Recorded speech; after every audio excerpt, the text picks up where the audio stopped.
So, Lindsey, you're one of the authors of the award-winning book about the Covesea Caves, Darkness Visible. How did you first hear about the caves? Well, actually, it was my colleague and co-author, Ian Armitt, was actually working with one of the excavators, Ian Shepherd, on reanalysing a series of cut-marked vertebrae, those are sort of the bones from the back of the neck, and redating them. Unfortunately, Ian Shepherd died quite suddenly in 2009, and his archive was essentially left unpublished. So his widow, Lecky, Alexandra Shepherd, who conducted the excavations with him, kindly offered us the opportunity to take the archive, reanalyse it and bring that publication to fruition. And we were able to do that through the generous funding of Historic Environment Scotland and started in about 2014. Can you tell us a bit more about Sylvia Benton? Yeah, she's a really formidable character. She's a great character actually in the story of the caves. She was an archaeologist who studied at Cambridge and at the British School in Athens, and so actually her passion really lay in Greek archaeology, and she excavated a number of caves in Greece. Now, the way that she gets woven into the Sculptor's Cave story is that she's actually visiting family in 1927, and she takes a visit to the cave as a tourist and finds the floor, and she quotes, strewn with human bones. And she realised the significance of the cave and its archaeological deposits at that point. And so she decided to conduct 3 seasons of excavation between 1928 and 1930, using some local labourers from the estate, and published her excavations in the Proceedings of the Society of Antiquaries of Scotland in 1931. How difficult was it to reach the Covesea Caves? It's really difficult to get there. When I go there for research, we hire a specialist health and safety person to kind of guide us down, because the access is either a very, very long walk along a kind of boulder strewn beach. It's not like a nice sandy beach. You have to really climb over these very slippery boulders. Or for a slightly shorter walk along the slippery boulders, we shimmy down something called the Lummy, which is a cleft in the cliffs. And our kind of health and safety guy actually affixes a ladder for us when we go down there. Amazingly, there are actually, when people in the Victorian period used to go and visit the cave, you know, in their kind of probably their nice dresses and their nice shoes, they actually used rock-cut steps cut into the cliff face, but those are so eroded now and quite dangerous. It's not something that we use. When the shepherds were excavating, they actually used a really huge scaffolding tower that they ran from the very, very top of the cliff above the Sculptor's Cave right down to the kind of the cave mouth. And there's this fantastic photograph of Ian Shepherd, Lecky Shepherd and Sylvia Benton, who is at this point 90 years old, in 1979. She has clambered down that scaffolding tower at the age of 90 to come and check on the excavations. So like I said, she's a really amazing, formidable woman. Why do you believe it was chosen as a site for mortuary rites and practices? Well, this is really interesting given its inaccessible nature, but I think this was part of it. Caves, kind of the world over in past societies and today, because of their kind of subterranean nature, are quite often associated with the other world and with the dead and with the ancestors. And so I think that made it an obvious candidate for kind of mortuary practices and depositing the dead. But more than that, these lovely green rolling fields that you pass when you go to the coast now, they're actually the product of 18th century agricultural improvement. During prehistory, there were 2 huge sea locks, the Loch of Spiny and Rose Isle Loch, which kind of bent in around that coastline, around that landscape, and came quite far inland with a big boggy or marshy bit of land in between. So to take the dead to the Sculptor's Cave, you really were making a journey to almost an island of the dead, cut off from the world of the living. And I think both those aspects, the cave environment and the fact that that landscape, the entire landscape, was so cut off from the places where people were kind of going about their daily life, made it the perfect choice for depositing the dead. What was your favourite artefact from the Sculptor's Cave? I suppose I can't answer that question without mentioning the hair rings that we found in the site. Now, these are copper alloy hair rings, but some of them are covered in gold foil, so very, very striking objects. We think they were probably worn in the hair, so probably adorning the dead if they were curated and displayed within the cave to be visited by their their relatives. The fact that we have 10 of them from the Sculptor's Cave is really unique. It's actually the largest group of this kind of object in the British Isles. But I have to say, my favourite group of objects probably are a series of pierced coins from the Roman Iron Age. From probably the kind of 1st to 4th centuries AD. Now, the Sculptor's Cave includes one of the largest coin hoards this far north in Britain. There's about 220 of them. Only about 12 of them are official kind of Roman issues, and the rest of them are so-called barbarian copies. That means they've been produced by the indigenous population to mimic those Roman coins. Now, 9 of these coins are pierced, which might seem a bit strange to us, and one of them in fact has chain links associated with it. So we know that they were pierced for suspension, perhaps on a necklace, perhaps adorning an item of clothing. And that's really interesting because that's obviously not how the Romans would use coins. Actually, in this part of the world at this time, there is no monetary economy. So the fact that we're finding lots and lots of coins at the Sculptor's Cave doesn't really make sense to us if they're using it in that conventional way. What the pierced coins show, I think, is that they're adopting this Roman material culture, that they're appropriating it for their own uses and their own contexts and their own identities. And what's even more fascinating is the motifs on the pierced coins, so the coins that have been chosen for this other purpose. They focus on 2 motifs.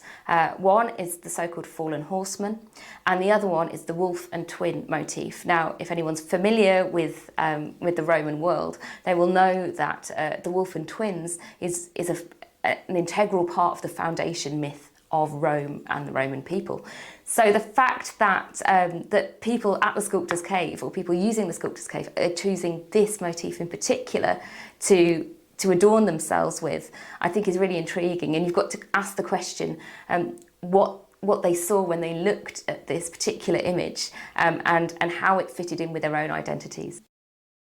Do you think the Pictish carvings at the entrance of the Sculptor's Cave could give insight to the cave's purpose? That's a really interesting question, and a tricky one to answer. Pictish carvings are pretty enigmatic. We don't really know what they say. We have some ideas, but we may never know, in fact, unless someone finds the Pictish equivalent of the Rosetta Stone. But I think they're carving in the cave, which itself is pretty unusual. And the fact that they are confined to the entrance passages, so that kind of transitional space between the inhabited world outside and whatever is going on inside, is very telling. And I think it is responding to that previous mortuary activity that's taken place. We have to think that at this time, we may be dealing with a relatively recently Christianised community.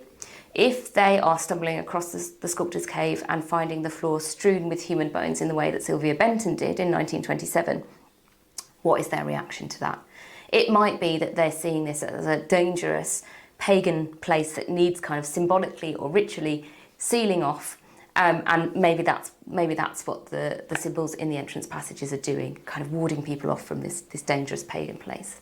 There's another interpretation, possibly. And this relates to the date of the symbols, actually. Recent work, particularly by Gordon Noble at the University of Aberdeen, has been pushing back the date for Pictish symbols by a couple of centuries, based on his work at Dunkerque, Seastack, just outside of Stonehaven. And he's sort of pushing the date of these symbols back to about the 4th or 5th centuries AD at Dunkerque, based on their kind of style. Now, against the backdrop of that funerary activity that I was mentioning, we do have these cut-marked vertebrae that I mentioned at the beginning. And these are evidence for a violent decapitation event of probably between 7 and 9 people. It's difficult to work out from the archive. And if this is taking place in about the 3rd century, which is what we've dated it to, it could be, in fact, that event has taken place within living memory, or at least very recent history, for the people carving those symbols. One of the traditional interpretations, or one of the more likely interpretations at the minute of Pictish symbols, is that they frequently occur in pairs, and so they might represent 2-part personal names. Now, if that is the case, is it the fact that people are actually carving these symbols on the entrance to the cave to memorialise, to commemorate that violent event that took place just a couple of generations beforehand. So those are the kind of two interpretations of why we might be finding the Pictish symbols in this very unusual and very specific location. Do you think there may also be a link to the carvings on the Sueno stone? That's a really interesting point, and it's one of the more hypothetical things that we say in the book. But it's really interesting to note that Sueno stone, which is a cross slab located in Forres, about 15 kilometres away from the Sculptor's Cave, and probably actually comprising stone that was quarried at the Covesea Quarries, has this very complex narrative scene of a battle and its aftermath on the reverse of the cross slab. Now, the style of those carvings suggests that the stone is probably 9th or 10th centuries AD. And because of that, people have suggested that it represents or it's memorialising a victory of the men of Moray over the Vikings, or maybe the Scots over the Picts. What's really interesting is that one of these scenes within the middle of this kind of narrative shows 7 individuals being decapitated by people holding swords in front of this very enigmatic structure. It's sort of tower-like with a sort of an arch or a hole at the bottom. People have interpreted this as a broch or a bell or a bridge. The broch interpretation doesn't seem very likely. Brochs are not found in this particular area, and they haven't been used in their tower-like form for probably a millennium by this point. Doesn't really look very much like a bell, maybe a bridge, but I think what's striking is that in fact it looks very, very much like a cliff face with a cave entrance at the bottom. And just in the same way as the Picts may have been memorialising this event much closer in time to that event in the Sculptor's Cave itself. Maybe this is something that's been passed down through oral tradition. Now it's kind of moved into almost myth. And this scene again is being memorialised on this cross slab some 500 years later. Are there any further plans to research into the Covesea Caves? Yes, actually we have been doing some additional research. During our archival work, publishing the Sculptor's Cave archive, it became apparent that in Elgin Museum in particular, there seemed to be assemblages, including human remains, that didn't seem to have come from the Sculptor's Cave and seemed to have been retrieved by people over the years in other of the caves adjacent to it. The Sculptor's Cave is one of just many, many, many caves along that stretch of coastline. And so based on this, we conducted some fieldwork in 2014, 2015, 2016 and 2018 with generous funding from the Society of Antiquaries of Scotland and Aberdeenshire Council.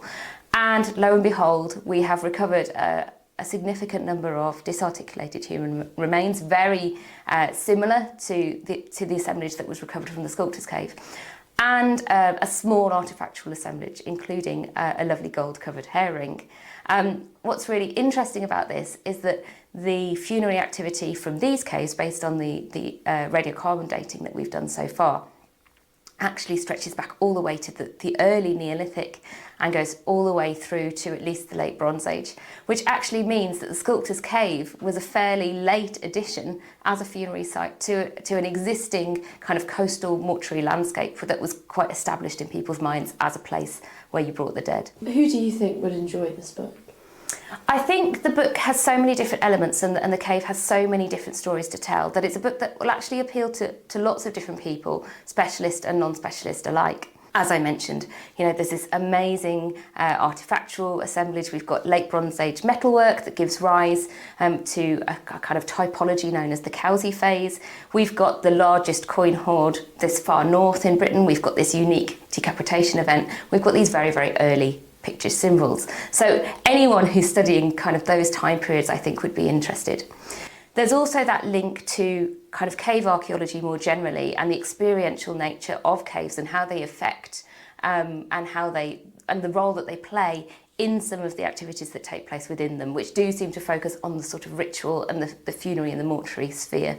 So when we were writing the book, we were very, very keen that we didn't want it to just be a normal site monograph.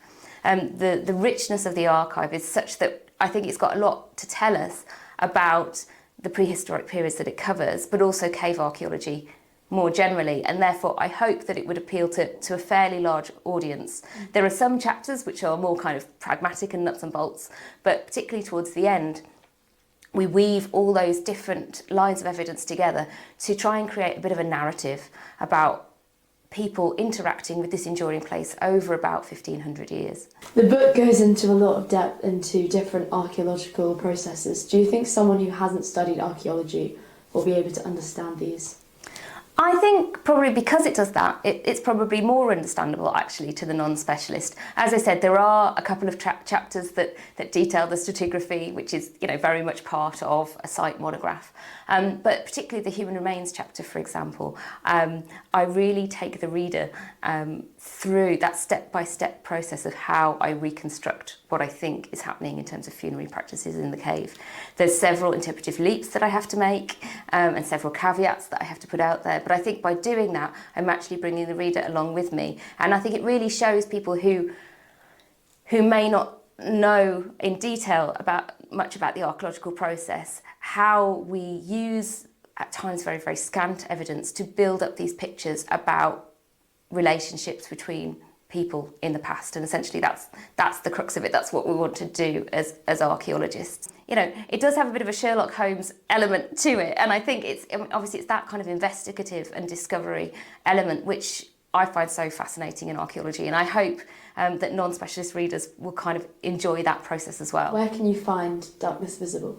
So we were really lucky in the fact that very quickly, 2 years after publishing the hard copy volume, the Society actually spent time and resources putting together a freely downloadable open access ebook which you can find on their website. We haven't compromised on kind of the quality of the images, and what's great about an ebook version or a PDF version is that it's very searchable. You can skip to the bits that you're particularly interested in and maybe skip some of the more kind of stratigraphic chapters if that's not your bag. So so it's freely available for anybody to download on the Society's website. So I hope as many people as possible can enjoy it.